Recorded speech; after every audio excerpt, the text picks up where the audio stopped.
तो ये हुआ हमको राजनीति में, राजनीति के सिद्धांतिक पक्ष में इन सब बातों को पढ़ना है हमको। क्लियर है? यानी कि जब आप राजनीति के सैद्धांतिक पक्ष पढ़ेंगे तो आपको इन सब चीजों पर बात करेंगे। क्या होता है ये सब हम क्रम से देखते चलेंगे, अभी नहीं, नेक्स्ट क्लास से हमारा ये टॉपिक शुरू होगा। अब और सवाल ये उठता है कि राजनीति होता क्या है। अब तो सबसे पहले यही आपके मन में उठना चाहिए कि किस चिड़िया का नाम है राजनीति। नहीं तो राजनीति समझ लो कि एक ऐसा विषय है, ये कोई विषय नहीं है, ये व्यवहार है, ये मानव प्रवृत्ति है। हर एक व्यक्ति में राजनीति का कीड़ा घुसा हुआ होता है। हर एक व्यक्ति में, किसी में मुखर हो जाता है तो वो उसी को अपना प्रोफेशन बना लेता है, तो राजनेता बन जाता है। ये कीड़ा जब किसी व्यक्ति विशेष पर हावी हो जाता है और वो व्यक्ति विशेष उसी कीड़ा को अपना पहचान बना लेता है या उसी कीड़ा को अपना व्यवसाय बना लेता है, तो वो राजनेता कहलाने लगता है। अन्यथा ये कीड़ा हर एक किसी में होता है। जैसे कि हर एक व्यक्ति में हार्मोन होता है, एंजाइम होता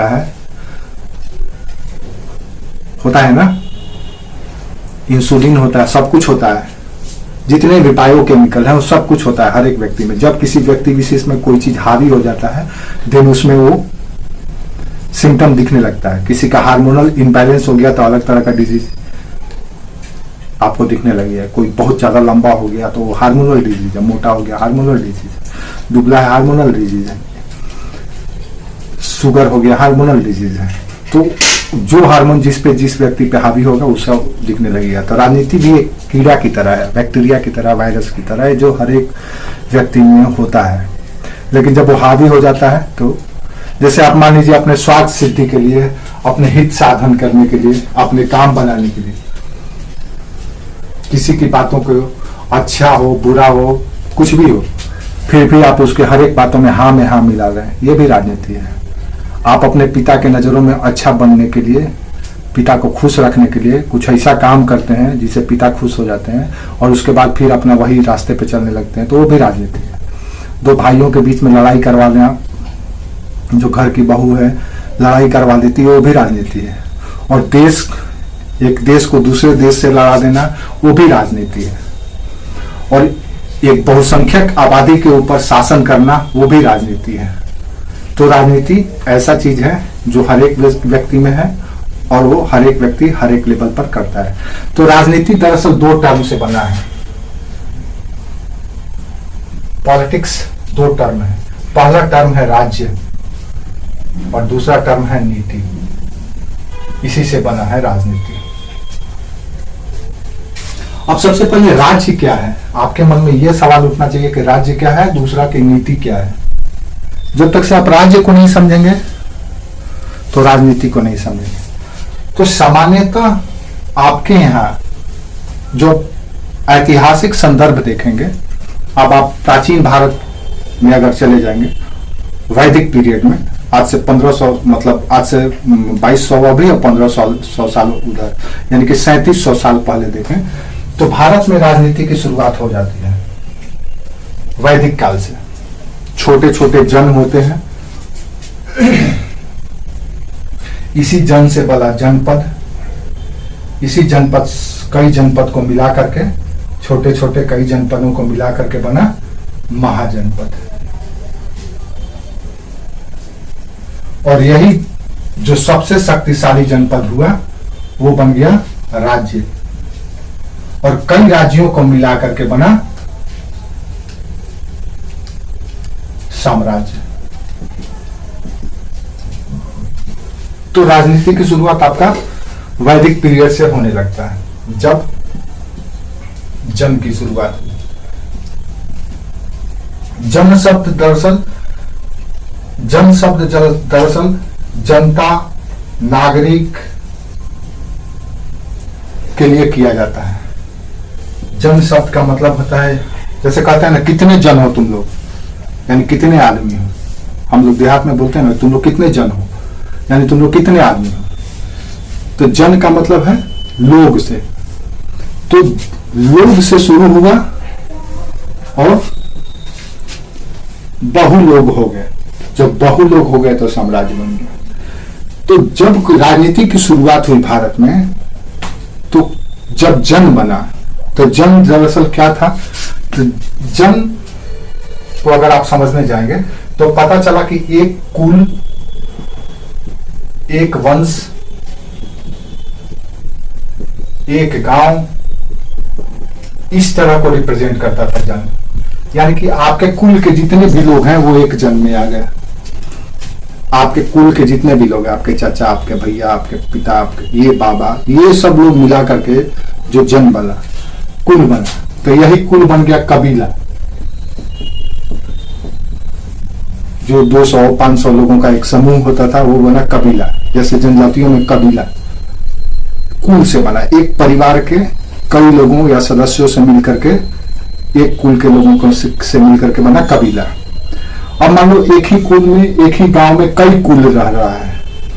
एक पिता का कुल है, एक चाचा का कुल है, एक मामा का कुल है, एक मौसी जी का कुल है। इस तरह से कई कुल बन गए, तो वो बन गया गांव। हाँ, कुल ही वंश है, इसीलिए तो वंश को अलग से डिस्क्राइब नहीं किया, कुल ही वंश है। और उसी में बनता है वंशावली। आपके पिता, आपके उनके पिता, उनके पिता, उनके पिता, इस तरह से। तो ये कुल से कबीला बना, और यही कबीला जब एक स्थान पे कई कबीला एक साथ रहने लगा तो गांव बन गया। वही गांव कहलाया जन। कि कहीं ना कहीं एक पर्टिकुलर कुल से सभी लोग जुड़े हुए थे, वो बन गया गांव। अब इसी में और आगे देखिए, अब एक ही कुल से ही बना गोत्र। गोत्र जिससे, जैसे कि हम लोग एक ही गोत्र में विवाह हम लोगों के यहाँ प्रतिबंधित है। क्यों प्रतिबंध है? ये साइंटिफिक रीजन है, वैज्ञानिक कारण है इसके पीछे। इसी से बना गोत्र, यानी कि एक ही मूल वंश का, एक ही ऋषि का जितने भी संतान हुए, जितने भी पीढ़ी आगे बढ़ा। मान लो ये एक ऋषि है। जैसे हमारे यहाँ मूलतः 7 मूल ऋषि का उल्लेख है, सप्त ऋषि जिसको कहा जाता है। मुख्यतः 7 ऋषि से ही पूरा ये दुनिया का सृजन माना जाता है, जिसको हम सप्त ऋषि कहते हैं। तो इन 7 ऋषि से 7 गोत्र चला, फिर उसमें से टूट करके अलग अलग गोत्र बनता चला गया। तो गोत्र दरअसल एक एसेंडेंसी को रिप्रेजेंट करता है, एक पीढ़ी को रिप्रेजेंट करता है।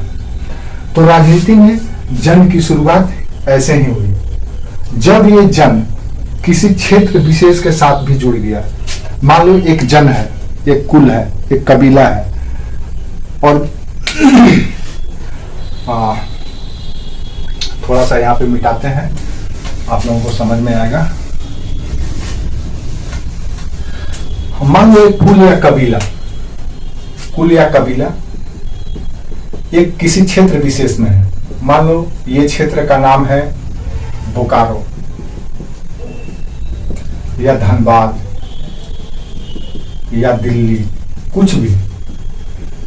जब एक कबीला या एक जन के लोग एक क्षेत्र विशेष के साथ संबंध रखने लगे, उसी क्षेत्र के नाम पे वो पहचाने जाने लगे, तो उसको कहा गया जनपद।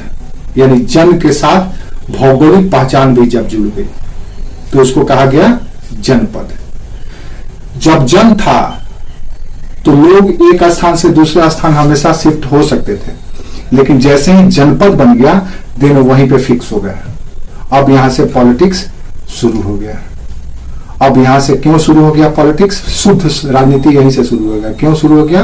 क्योंकि अब यहां से भौगोलिक पहचान जुड़ गई, यानी कि लोगों का अब उस क्षेत्र पर अधिकार को लेकर के दूसरे कबीले से संघर्ष होने लगा, और उसकी रक्षा करने का दायित्व तो उस जन पे आ गया।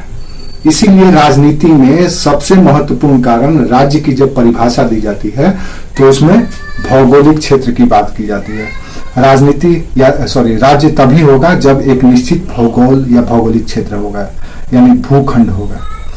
तो जनपद जब से आया, यानी जनता का या जन का जब भौगोलिक क्षेत्र से जुड़ाव हो गया, पहचान हो गया, और उसकी रक्षा करना उनका रिस्पॉन्सिबिलिटी हो गया, क्योंकि जीवन निर्वाह उसी भौगोलिक संसाधन पर निर्भर करता है।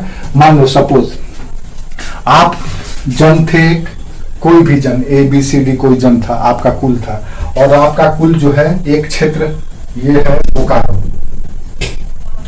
अब बोकारो में आप लोग रह रहे हैं, अब बोकारो में ही आप खेती करते हैं, यहीं से खनन का काम करते हैं, यहीं पे आपका घर भी है, यहीं पे आपने सड़क भी बना लिया है। अब सोचो ये सब कुछ आपका है, तो स्वाभाविक है कि आप चाहेंगे कि इस क्षेत्र की रक्षा आप करें, क्योंकि अगर कोई दूसरा आएगा तो छीन लेगा। और आपने मेहनत से इसको सींचा है, खेती किया है, आपका जीवन निर्वाह, आपका बच्चों का पेट चलता है, आपका जीवन को सहूलियत मिलता है, साधन मिलता है। तो ऐसी स्थिति में आप चाहेंगे कि कोई दूसरा आकर के आपके क्षेत्र को कब्जा ले? नहीं चाहेंगे। तो यहीं से अब एक जनपद शुरू हो गया, और इसी क्षेत्र की रक्षा करना, यानी कि इस भूखंड की रक्षा करना,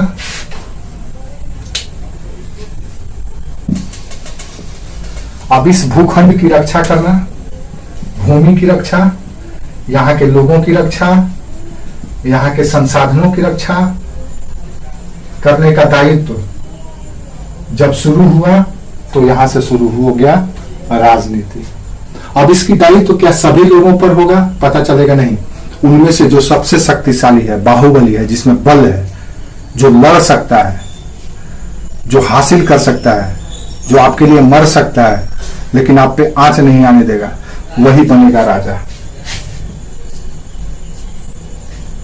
तो राजा बनने के लिए बाहुबल पहले जरूरत होता था, शक्ति, शारीरिक क्षमता की जरूरत होती थी। और सिर्फ शारीरिक क्षमता से नहीं होगा, बुद्धि भी चाहिए। तो बुद्धि और शरीर दोनों का जिसके पास सर्वश्रेष्ठ सामान्य मिश्रण होगा, वही बनेगा राजा। तो राजा के लिए बुद्धि और बल दोनों जरूरी था। क्यों? क्योंकि आपको अपने क्षेत्र की रक्षा करनी थी। काहे के लिए भाई? क्योंकि ये सब कुछ यहाँ पर अब आपको मिलता था। पहले शिफ्टिंग करते थे, एक जगह से दूसरे जगह जाते थे, तो राजनीति नहीं था। कोई खदेड़ा यहाँ से तो दूसरे जगह चलेगा, कोई बात नहीं। लेकिन जब आप किसी एक स्थान में रहने लगे, परमानेंट घर बनाने लगे, मेहनत करके आपने घर बनाया, मेहनत करके आपने जमीन की खुदाई की, कड़ाई की, खेती किया, तालाब बनाया, पशु पाला, मौसम अच्छा आपको लगा, सब कुछ आपने आपके अनुसार हो गया, और कोई आकर के छीन लेगा तो आपको कैसा लगेगा? तो आप क्या करेंगे? उसकी रक्षा करने के लिए सभी लोगों में से एक जो शक्तिशाली होगा उसको दायित्व दे देंगे, भैया तुम्हारा ये काम है कि हम उसकी रक्षा करोगे। तो इसके बदले में आपको क्या मिलेगा भाई? तो आपको कुछ नहीं मिलेगा, आपको मिलेगा प्रतिष्ठा, आपको मिलेगा सारी सहूलियत, आपको कुछ नहीं करना है। आपको घर भी मिलेगा, द्वार भी मिलेगा, आपकी आदेशों का लोग पालन करेंगे। आप समझ लीजिए कि हम लोगों पे रूल करेंगे आप, बाकी सब सारी सेवाएं हम लोग आपको देंगे। आपका काम है सिर्फ हमारी रक्षा करना। तो जो रक्षा करने का दायित्व आया वो बन गया राजा। इसीलिए जो सबसे हमारे यहाँ जो राजा का कॉन्सेप्ट होता था, हम लोग क्यों कहते हैं कि फलना ही राजा क्यों बनता था, क्यों बनेगा राजा? क्योंकि उसके खून में है, वो लड़ने जानता है, वो लड़ सकता है, वो अपने शीश कटा सकता है। जैसे हमारे यहाँ क्षत्रिय कम्युनिटी है, क्षत्रिय कम्युनिटी को क्यों राजा माना जाता है? कि इसलिए क्योंकि वो अपने राज्य की रक्षा करने के लिए अपनी प्राण आहुति देने के लिए हमेशा तैयार रहता है। क्षत्रिय का अलग अलग वंश होता है, प्रकार तो एक ही है क्षत्रिय। जाति मुख्यतः 4 ही है, ब्राह्मण, क्षत्रिय, वैश्य और शूद्र। अब इसके उप जाति अलग अलग हैं, अलग अलग वंश हो सकते हैं, लेकिन जाति मूलतः 4 ही है। ब्राह्मण में भी कई तरह के ब्राह्मण हैं, अलग अलग वंश के, अलग अलग क्षेत्र के होते, मूलतः एक ही है, एक ही ब्राह्मण है, लेकिन अलग अलग क्षेत्र, अलग अलग पहचान। वो तो अलग चीज है, वो अलग टाइटल अलग चीज है, और वंश अलग चीज है। जैसे ब्राह्मणों में भी सकलदीपी ब्राह्मण, सरयुपारी ब्राह्मण, कानिकुब्य ब्राह्मण, इस तरह गौड़ ब्राह्मण, अलग अलग क्षेत्र के पहचान पर वो अलग अलग ब्राह्मण होते हैं। और ये जो टाइटल है, ये टाइटल है दरअसल उनके ऋषियों का, ये टाइटल उनके ऋषि का है, ऋषि परंपरा से। जैसे आप ही हैं, लोहार है, तो लोहार में अलग अलग एक ही लोहे का काम करने वाला है। याद रखो, आपके यहाँ जो जातिवाद व्यवस्था है वो प्रोफेशनल आइडेंटिटी रिप्रेजेंट करता है, व्यवसायिक पहचान है वो आपका, कि आप किस काम के लिए समाज में थे। जैसे राजा, तो राजा एक जाति है, कैसे जाति बना? तो ये रक्षा का काम करता था, सुरक्षा का काम करता था, शासन का काम करता था, इसलिए राजा हुआ। तो इसमें जो वर्ग है वो क्षत्रिय काला है, यानी कि सबका छत्र होता था, ये सबका छत्र होता था, जैसे कि छाता होता है ना सबकी रक्षा करने के लिए, तो इसीलिए क्षत्रिय कहला है। सबके प्रजा के ऊपर ये छाता की तरह होता था। बोलो,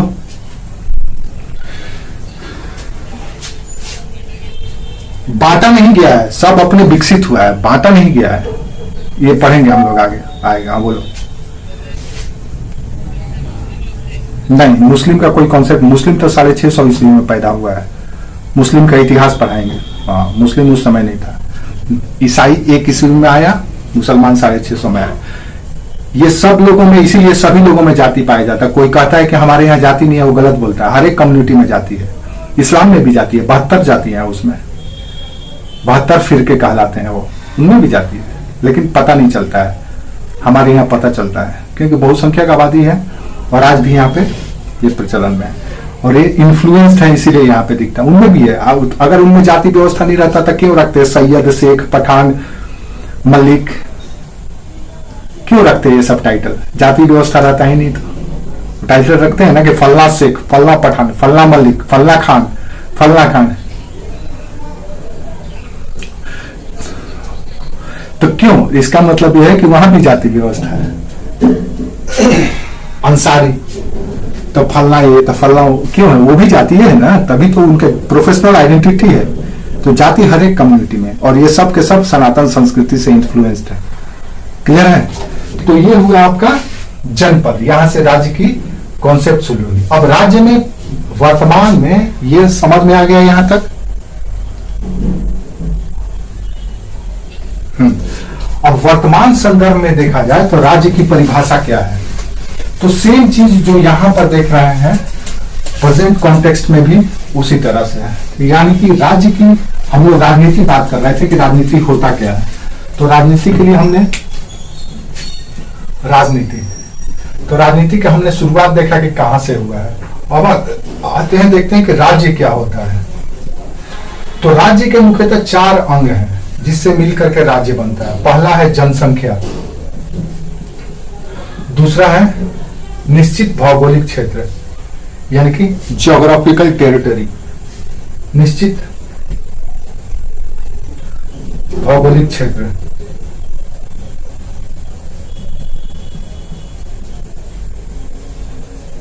तीसरा है सरकार और चौथा है संप्रभुता। अब जो आप चीज, इसको कहते हैं सॉवरेनिटी, इसको कहते हैं गवर्नमेंट, इसको कहते हैं पॉपुलेशन, इसको कहते हैं जियोग्राफिकल टेरिटरी।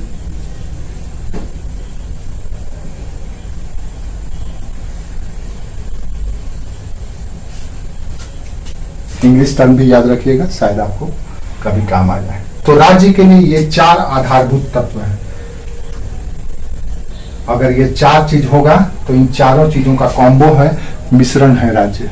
अगर इसमें से कोई भी अगर नहीं होगा देन वहां पे राज्य नहीं होगा, उसको राज्य नहीं कहेंगे। अब यहीं से ये राज्य को समझ लोगे।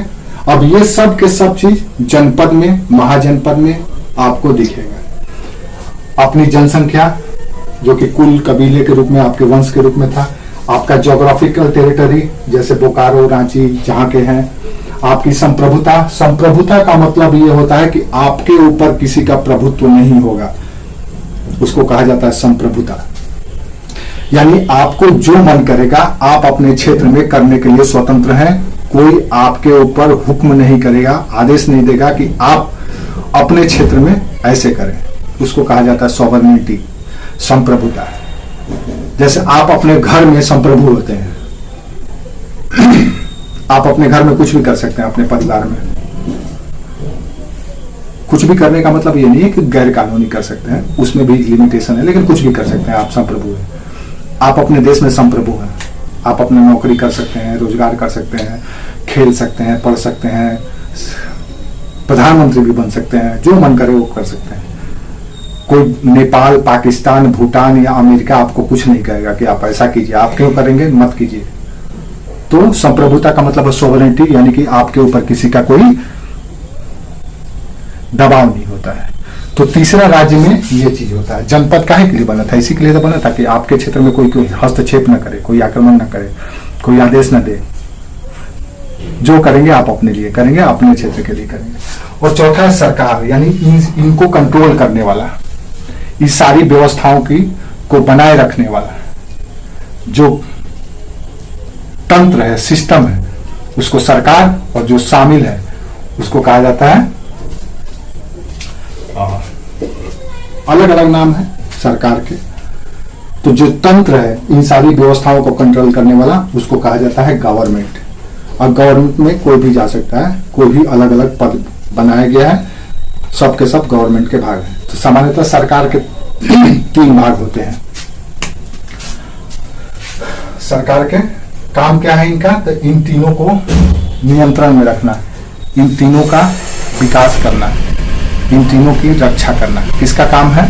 सरकार का। जनसंख्या का, भौगोलिक क्षेत्र का और संप्रभुता का, इन तीनों की रक्षा, विकास, ये सब का दायित्व किसके पास है? सरकार के पास है। सरकार के 3 अंग हैं, कार्यपालिका, एग्जीक्यूटिव, विधायिका, लेजिस्लेटिव।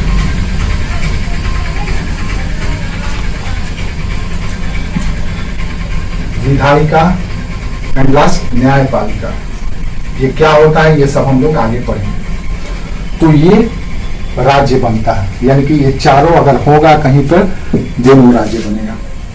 Is that clear? समझ में आया क्या है राज्य?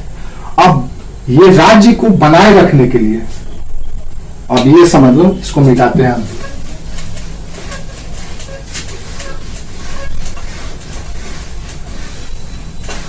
अब इस राज्य को बनाए रखने के लिए, ये राज्य है आपका। राज्य के 4 तत्व हैं, जनसंख्या, सरकार,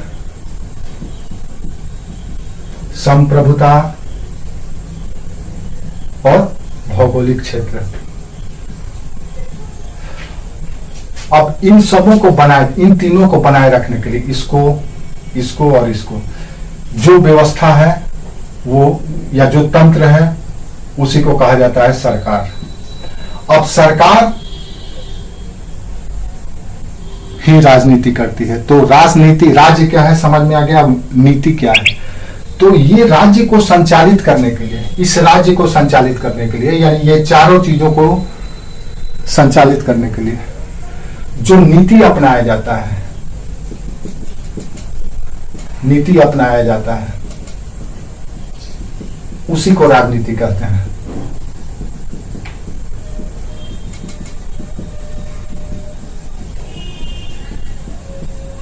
यानी राज्य को संचालित करने के लिए, तो राज्य में क्या क्या है? 4 चीज है। तो इसको संचालित करने के लिए जिस नीति का पालन किया जाता है उसी को राजनीति कहते हैं। लेकिन इसका कोई स्पष्ट या दृढ़ नीति कुछ भी नहीं होता है। इसका कोई स्पष्ट और दृढ़ नीति कुछ भी नहीं होता है कि यही होगा। यह समय के अनुसार, अवसर के अनुसार बदलते रहता है। सामान्यतः जब राजतंत्र, भारत में राजतंत्र था, जैसे कि अभी लोकतंत्र है, कब से है? 1947 से। उससे पहले जैसे मुगलों तक, वैदिक से लेकर के मुगल तक, यानी कि कब तक? 1857 तक। तो ये आप कह सकते हैं कि 1500 BC से लेकर के 1857 AD तक जो आपके यहां शासन रहा, वो राजतंत्रात्मक शासन रहा। तो जब इस्लामिक रूल भारत में शुरू हुआ 1206 से, तो उससे पहले तक जो शासन होता था राजतंत्र में, उसका राजनीतिक अलग था, राज्य का नीति अलग था। मुगलों के समय में अलग हुआ, ब्रिटिश काल आया ईस्ट इंडिया कंपनी का शासन आया तो उस समय अलग हो गया। और 1947 से जब भारत को हम इंडिपेंडेंट मानने लगे हैं तो उस समय से हमारा राजनीति अलग हो गया। तो इसीलिए राजनीति का कोई दृढ़ नीति नहीं होता है, वो समय के अनुसार अवसर के अनुसार बदलते रहता है। समझ में आया? उद्देश्य एक ही है, उद्देश्य एक ही है, इन चारों की रक्षा और संचालन एक ही उद्देश्य है, लेकिन पद्धति अलग अलग है। जैसे ईश्वर एक है, ईश्वर सभी धर्मों का एक ही उद्देश्य है, ईश्वर को हासिल करना या ईश्वर को प्राप्त करना। अब इसके लिए अलग अलग पद्धति है, तो अलग अलग पद्धति के कारण अलग अलग धर्म, सनातन अलग, ईसाई अलग, बुद्ध अलग, मुस्लिम अलग या इस्लाम अलग, इस तरह से अलग अलग पद्धति की वजह से अलग अलग धर्म कहलाने लगे।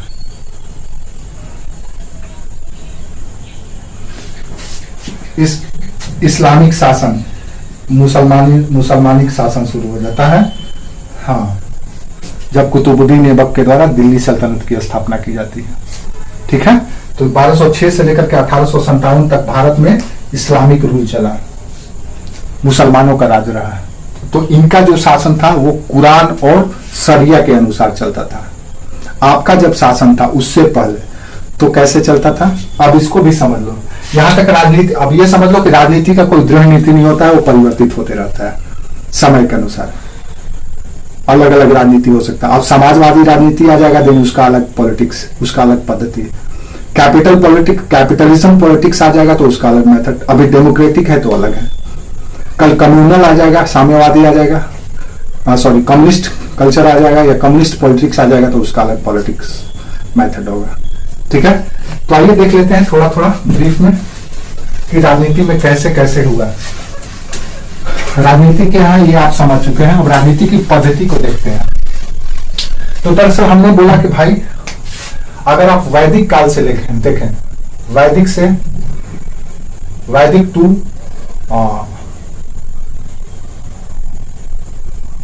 राजपूत काल, उसके बाद इस्लामिक शासन, ये 1206 से 1857 तक, 1206 से 1857 तक। तीसरा है ईस्ट इंडिया कंपनी का रूल, 1857 से 1947 तक, ईस्ट इंडिया कंपनी या ब्रिटिश रूल। उसके बाद आया लोकतांत्रिक शासन, डेमोक्रेटिक पैटर्न, लोकतांत्रिक या इंडिपेंडेंट पॉलिटिक्स, आजाद भारत की राजनीति 1947 से 2022 तक। अब इसमें देखो यहां का जो नीति है इस समय से इस समय तक, यहां पे जिस नीति पे चला जा रहा है, इसके लिए जो नीति का पालन किया जा रहा है, उसके लिए हमारे लिए कुछ नीति ग्रंथ हुआ करते थे। उसमें स्पष्ट रूप से मेंशन कर दिया गया था कि राजा कैसे राजनीति करेगा। क्या चीज का? ये 1947 से 2022 तक, 1947 से 2022 तक।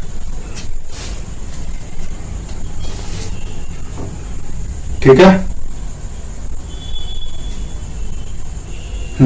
अब देखिए अलग अलग कालखंड है, अब अलग अलग पद्धति से राजनीति किया जाएगा।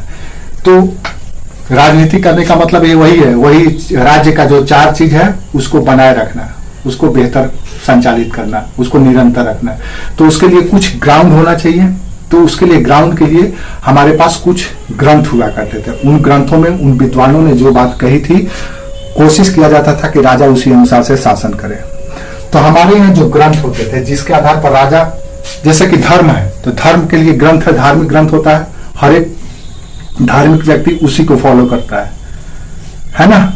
जैसे क्रिकेट है तो क्रिकेट का भी एक ग्रंथ है, उसी ग्रंथ को, उसी रूल को क्रिकेटर, सारा क्रिकेट, दुनिया के जितने भी क्रिकेटर होंगे उसी नियम को पालन करेंगे, है ना। तो सब चीज का अपना एक टेक्स्ट होता है जिसमें ये मेंशन होता है कि ये कैसे निष्पादित होगा, ये कैसे संपादित होगा। तो राजनीति के लिए हमारे पास कुछ ग्रंथ जो थे उसको हम नीति ग्रंथ या नीति शास्त्र कहते थे। कब से कब तक? तो वैदिक काल से लेकर के, यानी कि 1500 BC से लेकर के 1206 तक जो भारत में हुकूमत हुआ, राजतंत्र, ये सब राजतंत्र है। ये देखो, ये भी राजतंत्र है, ये भी राजतंत्र है, यहां भी राजतंत्र ही है एक तरह से। तो ये तीनों के तीनों राजतंत्रीय शासन है। ये विदेशी राजतंत्र है, ये क्रिश्चियन का राजतंत्र है, धर्म के आधार पर देखें तो ये ईसाई का, मुस्लिम का राजतंत्र है, या इस्लाम का राजतंत्र है, ये सनातन का राजतंत्र है, या हिंदुओं का राजतंत्र है। अब यहाँ पे हमारे पास इस राजतंत्र को संचालित करने के लिए कुछ नीति ग्रंथ या नीति शास्त्र होते थे, जिसको हम नीति शास्त्र या नीति ग्रंथ कहते थे। इसी नीति शास्त्र या नीति ग्रंथों में उल्लेख किया जाता था क्या? तो राजा का कार्य, राजा का दायित्व, ठीक है, उसी तरह से प्रजा का कार्य, प्रजा का दायित्व, राज्य की सुरक्षा, अर्थव्यवस्था, समाज के लिए, सब कुछ के लिए एक नीति निर्धारित होता था। और ये जो उस समय के तत्कालीन इंटेलेक्चुअल लोग हुआ करते थे, वो इन पुस्तकों में अपने अनुभव से लिखते थे। जैसे बड़े बड़े संत या ऋषि या विद्वान जो लोग थे, वो अपने अनुभव से इसको एक ग्रंथ में मेंशन कर दिए थे।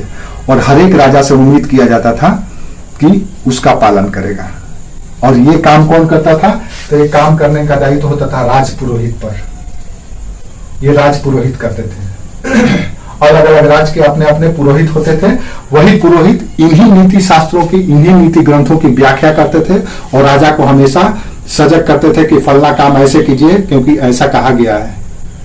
और वो जो किताब में कहा गया है वो बड़े बड़े ऋषि संतों मुनियों ने अपने अनुभव से, अपने साक्षात से उसको मेंशन किया है। तो आपके यहाँ जो शासन हुआ, राजतंत्रीय शासन में राज्य के जो दायित्व, जो कार्य, जो सीमा निर्धारित किया गया, जनता के दायित्व, कार्य, सीमा निर्धारित किया गया, उसमें स्पष्ट रूप से सबकी बात कर दी गई। क्या चीज का बात किया गया भाई? तो इसमें सब बात कर दिया गया। राज्य क्या कार्य करेगा, राज्य न्याय कैसे देगा, राज्य रोजगार कैसे देगा, राज्य सुरक्षा कैसे देगा, किसको? जनता को। राज्य लोगों का कल्याण कैसे करेगा, राज्य का धर्म क्या होगा, वगैरह वगैरह। ये सारी बातें उस नीति शास्त्र या नीति ग्रंथों में मेंशन कर दिया जाता था। और हर एक राजा से और हर एक राज्य से उम्मीद किया जाता था कि आप इसी रूल्स और नॉर्म्स के अनुसार अपना शासन करेंगे। तो जो राजा जितना ज्यादा नीति शास्त्रों को फॉलो करते हुए काम करता था, न्याय करता था, लोगों के साथ व्यवहार करता था उसी नीति ग्रंथ के अनुसार, वो उतना ही सफलतम राजा होता था। तो ये नीति ग्रंथ कई थे। शुरुआत में हम इसको मनुस्मृति से हम इसको देख सकते हैं। मनुस्मृति, फिर नारद स्मृति, इस तरह से कई स्मृति है। मनुस्मृति, नारद स्मृति और भी कई नीति ग्रंथ बनते आगे कालखंड में बनते चले गए। लेकिन मूलतः ये जो मनुस्मृति था, ये मौलिक भारत की शासन का मूल ग्रंथ यही था। इसी से निर्धारित किया गया था। इसी में और ये सब कहां से इंस्पायर था, कहां से प्रेरित था? तो सब के सब वेद से प्रेरित था। मूल धार्मिक ग्रंथ वेद, वहीं से सब के सब इंस्पायर था। आगे की कहानी नेक्स्ट क्लास में हम लोग बात करेंगे, क्योंकि टाइम हो गया, अब मेरा नेक्स्ट क्लास भी है। तो आगे की बात हम लोग याद दिलाइएगा, हम लोग यहीं से शुरू करेंगे। ठीक है, समझ में आ रहा है आप लोगों को?